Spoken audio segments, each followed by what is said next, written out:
Yes, hello student, Vidya Bharati public senior secondary school इटाबोबजी के अंदर आपका स्वागत है।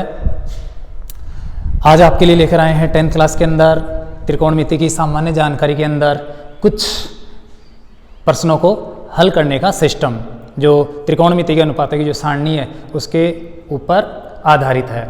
तो मैं आपको एक बार फिर से ये त्रिकोणमिति वाली सारणी कुछ समय के लिए बनाकर बता देता हूँ। तो देखो, त्रिकोणमिति जो है वो एक समकोण त्रिभुज के ऊपर निर्भर करती है। अगर आपको समकोण त्रिभुज के बारे में ज्ञान है तो आप त्रिकोणमिति को अध्ययन कर सकते हो। तो मान लेते हैं ये एक समकोण त्रिभुज है, नाम इसका कुछ भी दे देते हैं, एनीवे XYZ। इसके अंदर 3 भुजाएं हैं।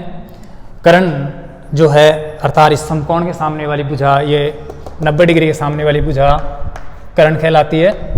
और बच गई 2 भुजाएं, उनमें एक आधार है और एक लंब है।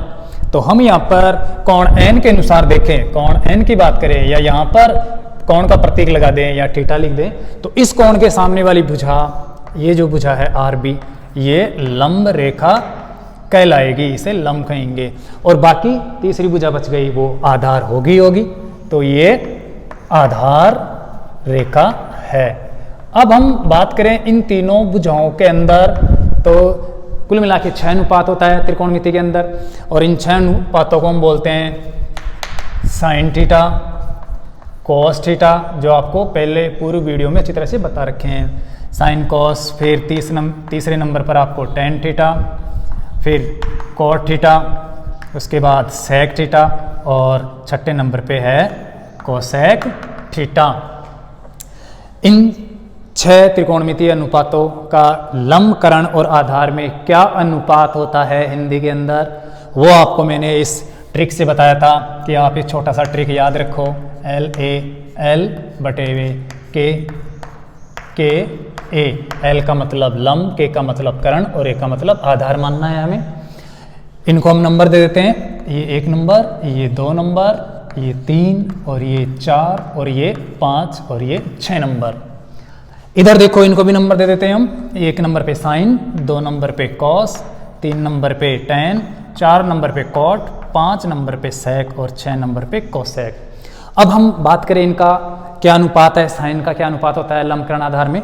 तो इसके लिए हमें देखना है, 1 नंबर साइन है, उधर 1 नंबर पे ये भिन्न देखनी है, ये अनुपात देखना है, लंब अनुपात कर्ण, लंब बटे वे कर्ण। तो साइन थीटा बराबर होता है लंब बटे वे कर्ण। अब बात आती है कॉस की। तो कॉस है यहाँ पर 2 नंबर पर, उधर से 2 नंबर पर देखते हैं तो आता है आधार बटे कर्ण, आधार अनुपात कर्ण।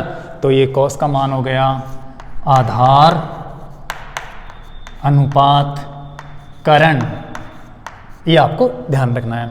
3 नंबर पे है टेन, टेन इधर 3 नंबर पे आता है लंब बटे आधार। तो ये लंब बटे वे आधार हो गया टेन का मान। 4 नंबर पे कॉट थीटा, कॉट। अब देखो 3 नंबर हो गए पूरे। अब हम नीचे से देखेंगे, 4 नंबर, ये 5 नंबर, ये 6 नंबर, तो नीचे से अनुपात लेंगे। 4 नंबर पे आधार अनुपात लंब, तो कॉट का मान हो गया आधार अनुपात लंब। या फिर आपको मैंने पहले बताया था कि टेन का व्युत्क्रम कर दिया जाए, अंश का हर बना दे और हर का अंश बना दे, तो वो कॉट का मान बन जाता है। तो टेन और कॉट में व्युत्क्रम का संबंध पाया जाता है, अर्थात टेन बराबर 1 बटे कॉट या फिर कॉट बराबर 1 बटे टेन होता है। तो ये भी आपको ध्यान रखना है, ये भी खूब काम में आएगा। अब हम सेक का मान निकालते हैं। सेक है 5 नंबर पे, 5 नंबर पे आता है इधर कर्ण बटे वे आधार, नीचे से कर्ण अनुपात आधार। तो ये कर्ण अनुपात आधार हो गया किसका मान, 5 नंबर वाले सेक का मान। तो ये कर्ण अनुपात आधार। इसके लिए मैंने आपको बताया था कि कोस और सेक में भी ये पूरक कोणों का अनुपात, पूरक कोणों का क्या, ये व्युत्क्रम का अनुपात पाया जाता है। तो टेन और कोट में भी बताया मैंने। उसके बाद कॉस और सेक में भी वही अनुपात पाया जाता है, अर्थात कॉस बराबर 1 बटे सेक होता है और सेक बराबर 1 बटे कॉस होता है, ये आपको ध्यान रखना है। तो हम कॉस के मान को पलट के भी लिख सकते हैं सेक में, अर्थात कॉस बराबर आधार बटे कर्ण है तो सेक बराबर आधार बटे कर्ण हो जाएगा। अब हमें चाहिए कोसेक का मान, कोसेक का अनुपात। कोसेक है 6 नंबर पे, 6 नंबर पे इधर देखें तो कर्ण अनुपात लंब होता है, तो ये कर्ण अनुपात लंब हो गया। अगर हम देखें साइन और कोसेक में तो इनमें भी ये वैध क्रम का संबंध पाया जाता है। अगर हम साइन के मान को बदल दें, अंश हर और हर अंश बना दें तो वो कोसेक का मान बन जाता है। इसलिए साइन थीटा बराबर 1/वे कोसेक या cosec theta is equal to 1/साइन थीटा।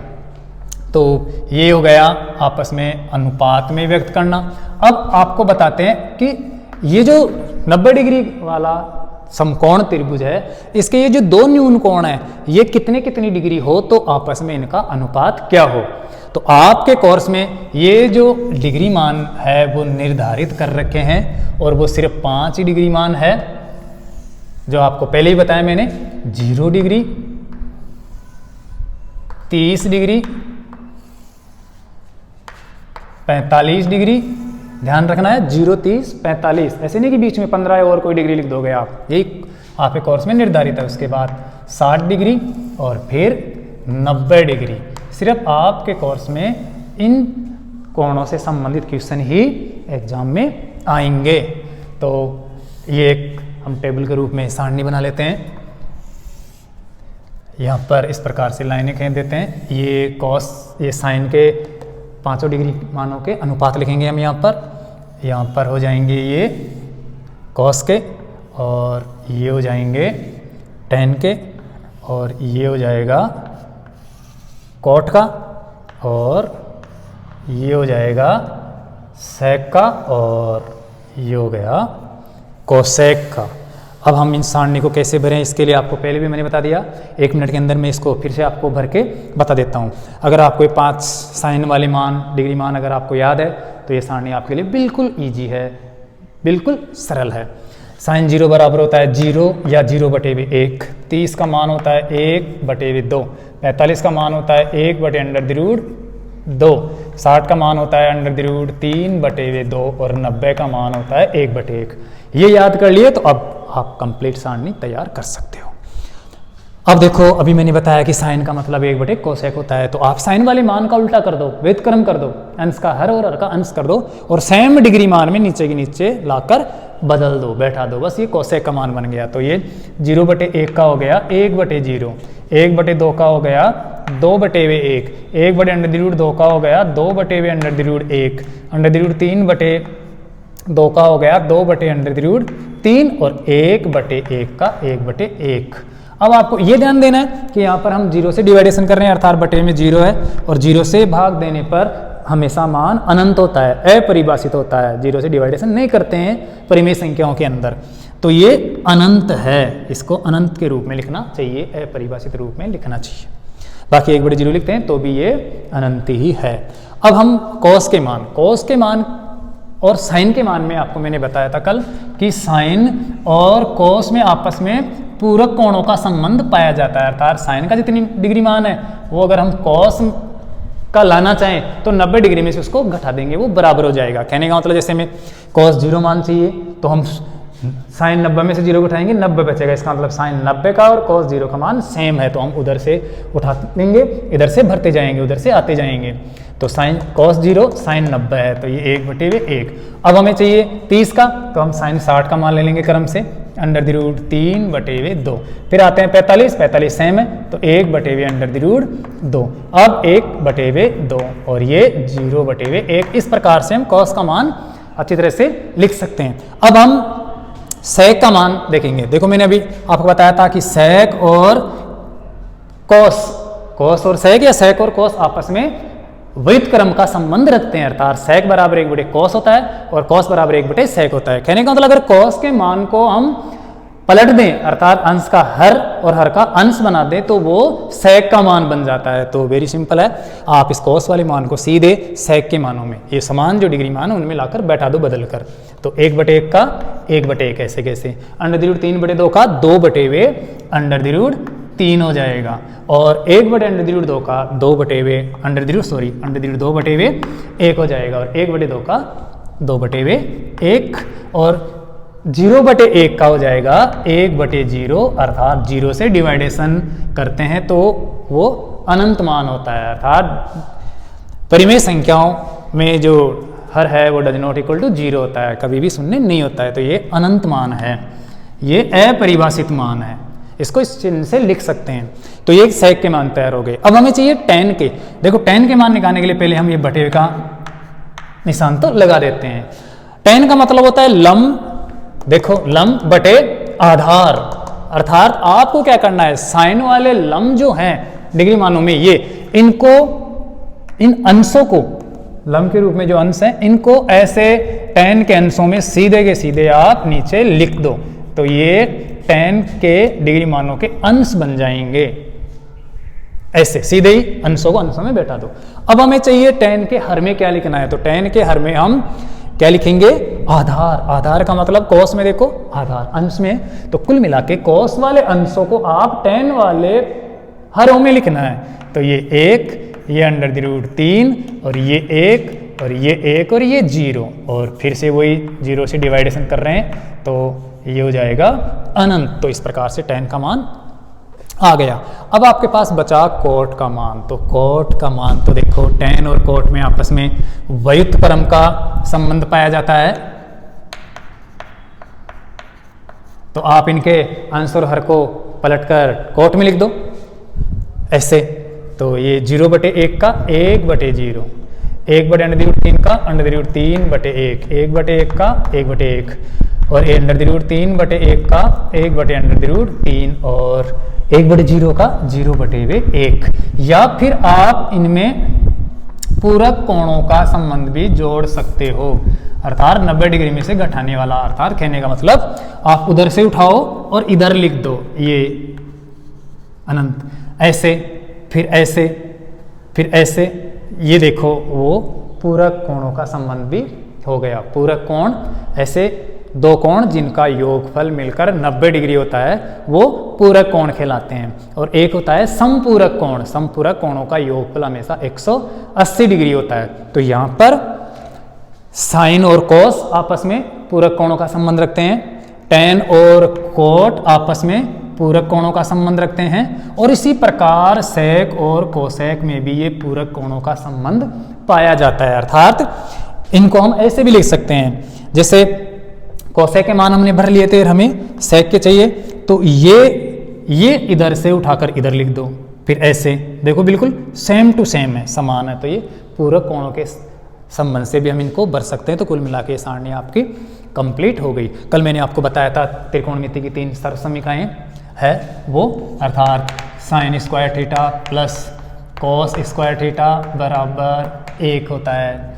दूसरी सर्व समीकरण बताई थी मैंने, sec square theta minus tan square theta बराबर 1 होता है, और तीसरी cosec square theta minus cot square theta बराबर 1। ये किस प्रकार से सर्व समीकरणाएं आपस में संबंध रखती है, ये कैसे इनका मान 1 आता है, ये अच्छी तरह से कल वाले वीडियो में आपको मैंने समझा दिया गया था, तो वहाँ से आप अच्छी तरह से समझ सकते हो। उसके बाद मेरे इस सारणी पर आधारित कुछ क्वेश्चन लिए थे और उनको हल किया था, मान निकाला था, जो बहुत ही सिंपल थे। अब मैं एक क्वेश्चन और ले लेता हूँ इस सारणी के ऊपर, जिससे कि हम मान निकाले और फिर हम नए चैप्टर में आते हैं। तो यहाँ पर मैंने जैसे मान लो ये क्वेश्चन ले लिया कि tan 60 degree plus coat 30 degree बटे हुए सेक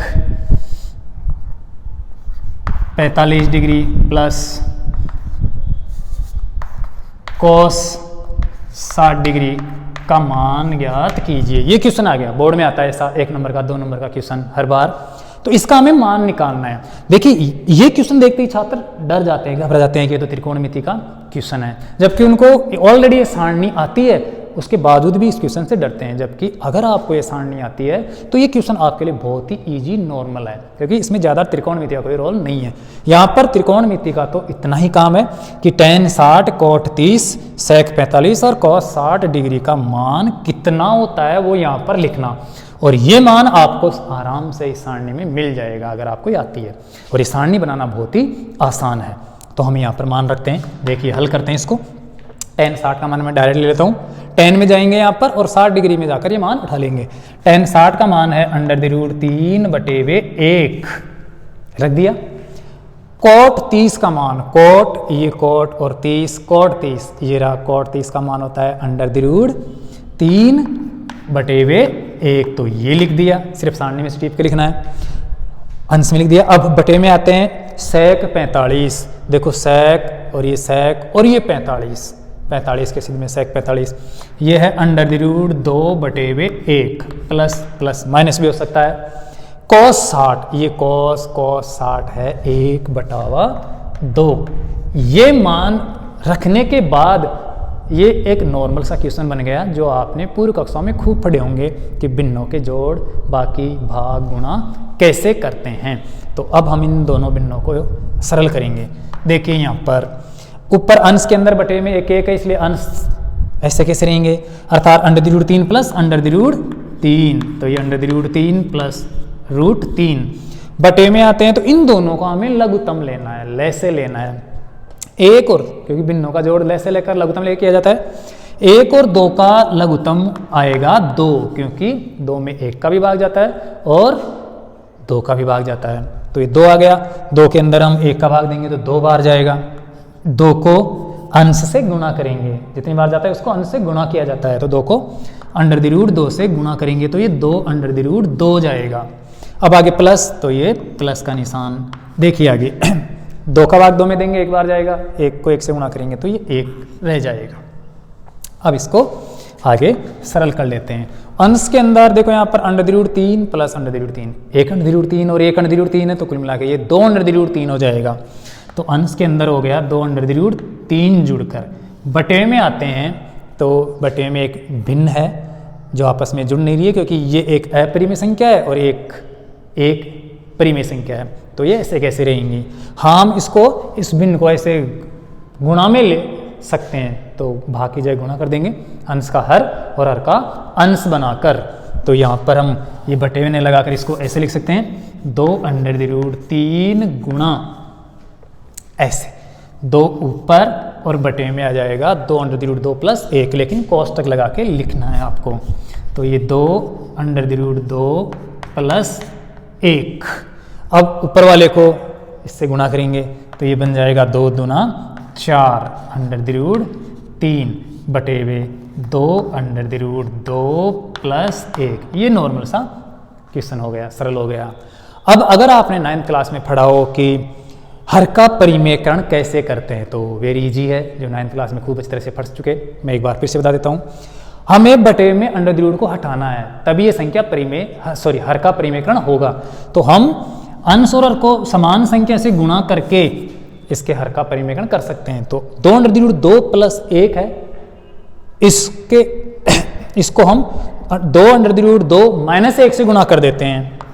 2 √2 प्लस 1 गुणा 2 √2 माइनस 1। अब हर में गुणा किया है तो अंश में भी करना पड़ेगा, इसको भी करना पड़ेगा। तो 4 √3 गुणा ये का ये सेम टू सेम गुणा करेंगे, नहीं तो गलत हो जाएगा। तो वही 2 √2 माइनस 1। अब देखो ये 2 √2 प्लस 1 और 2 √2 माइनस 1 है। अगर इन दोनों को हम गुणा करेंगे तो ये रूप लेगा सरसमीका a² minus b², a plus b a minus b।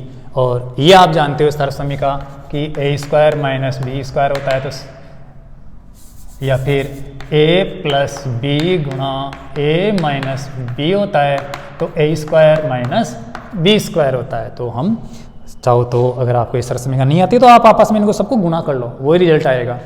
और अगर आपके पास सरसमीका का पता है तो आप उसका इस्तेमाल करके सीधे ही आंसर निकाल सकते हो। तो ये सीधा हो जाएगा a² माइनस b²।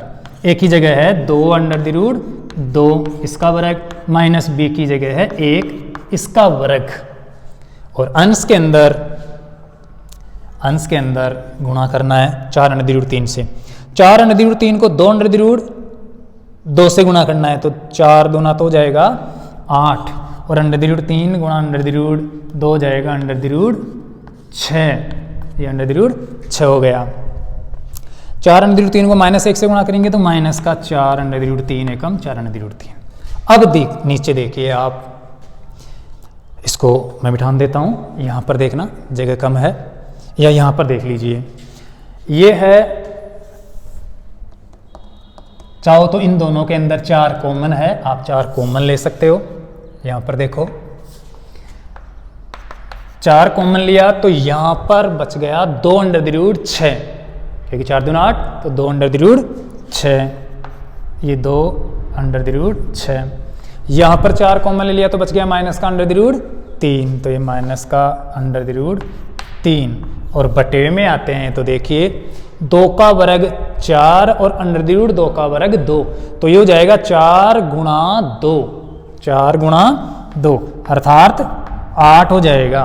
माइनस 1 का वर्ग होता है 1, तो ये 1 हो जाएगा।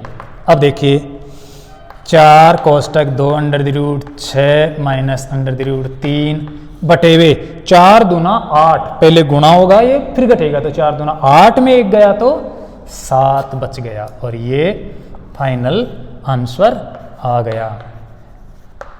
अब अगर आप चाहो तो √6 और 3 का वर्गमूल भी निकाल सकते हो, जो एनसीईआरटी के अंदर नहीं निकाला जाता, क्योंकि √6 √3 क्या है, अपरिमेय संख्या, और अपरिमेय संख्याओं का पूरा मान नहीं निकाला जा सकता कभी भी।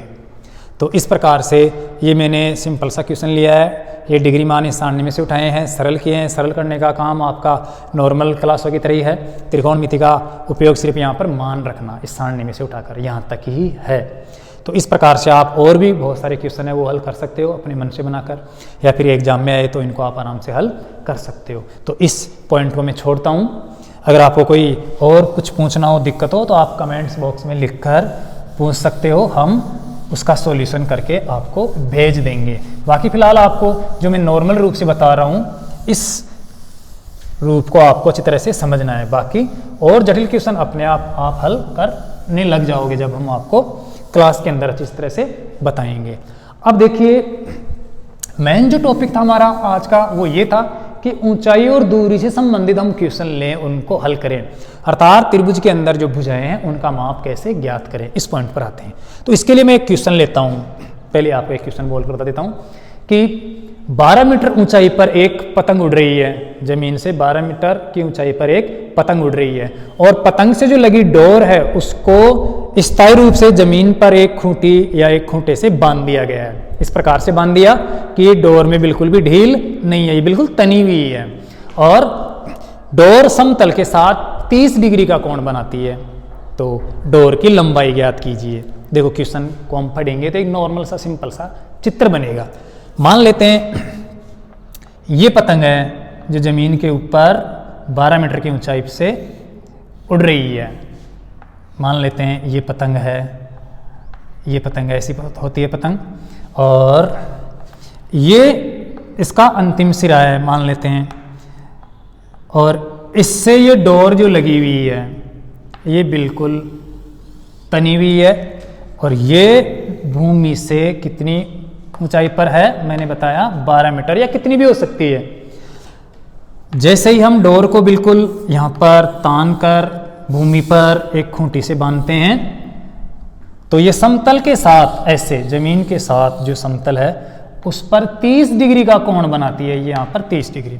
तो एक डायग्राम बन गया, सिंपल सा चित्र बन गया कि ये जमीन से 12 मीटर की ऊंचाई पर पतंग उड़ रही है, ये डोर एक कर्ण का रूप ले रखी है, और यहाँ पर जमीन के साथ ये 30 डिग्री का कोण बना रही है।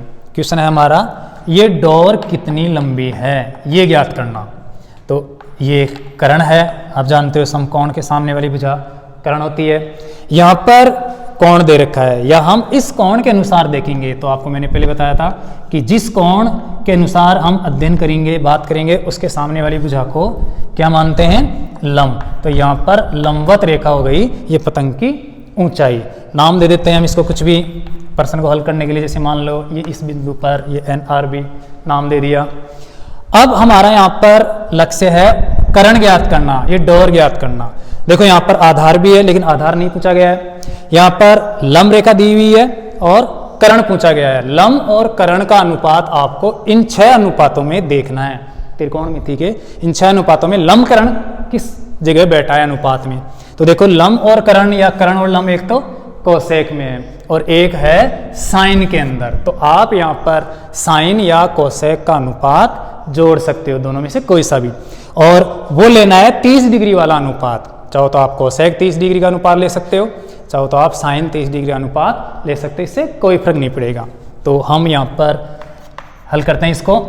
समकोण त्रिभुज, जो यहाँ पर आपने नाम दिया है, कुछ भी नाम ले सकते हो, उसके अंदर या तो साइन लगा लो या फिर कोसेक, जो भी आपको अच्छा लगे वो। तो साइन ले लेता हूं मैं, साइन 30 डिग्री बराबर। अब ये साइन 30 डिग्री हमें मिलेगा इस सारणी के अंदर। ये सारणी आपको पहले से याद होना जरूरी है, नहीं तो हम इन क्वेश्चनों को हल नहीं कर सकते। साइन 30 के सामने जाएंगे हम यहाँ पर, तो आपको मिलेगा 1/2 अर्थात 1/2। अब आप जानते हो साइन का मतलब क्या अनुपात होता है। साइन आपको मैंने बता रखा है, 1 नंबर पे आता है। तो L बटे व के लंब बटे व करण, या यहाँ पर देखें लंब बटे करण। तो यहाँ पर आप लंब बटे करण ले सकते हो, लेकिन इस 30 डिग्री के अनुसार, इस 30 डिग्री के अनुसार लंब है 12 मीटर, डायरेक्टली मान भी ले सकते हो। तो ये 12 मीटर और करण जो है पतंग की डोर की लंबाई जो हमें ज्ञात करनी है, जिसको आप x, y, z कुछ भी मान सकते हो, या फिर भुजा का नाम रख सकते हो NB। तो यहाँ पर NB भी लिखा जा सकता है। बराबर आगे मान है इसका वो जो अनुपात में दे रखा है 1/2। अब आप इसको क्रॉस मल्टीप्लाई करके आराम से NB का मान निकाल सकते हो। तो ये देखिए ऐसे गुणा करेंगे, वज्र गुणा जिसे कहते हैं। तो ये NB गुणा 1, तो NB रहेगा, और 12 मीटर को 2 से गुणा करेंगे तो 12 दूना ये 24 मीटर हो जाएगा। तो इस प्रकार से हम पतंग की डोर की लंबाई ज्ञात कर सकते हैं। ऐसे ही बहुत सारे क्वेश्चन बनते हैं, जैसे कोई मीनार खड़ी है, मीनार से किसी व्यक्ति की आंख का उन्नयन कोण बन रहा है, तो आधार कितनी दूर है मीनार का, या फिर ये ऊंचाई कितनी है मीनार की। तो इनमें से आपको तीनों भुजाओं में से एक भुजा जरूर दी जाएगी, और दोनों न्यून कोणों में से कोई सा एक न्यून कोण भी आपको मिलेगा। उसकी सहायता से हम बाकी दोनों भुजाएं या दोनों ये रेखाएं या जो भी क्वेश्चन में दिया गया है वो माप हम ज्ञात कर सकते हैं। तो इस प्रकार खूब क्वेश्चन बनते हैं, और कल आपके लिए कुछ नए क्वेश्चन लेकर आएंगे। फिलहाल आज आपके लिए इतना ही। Thank you.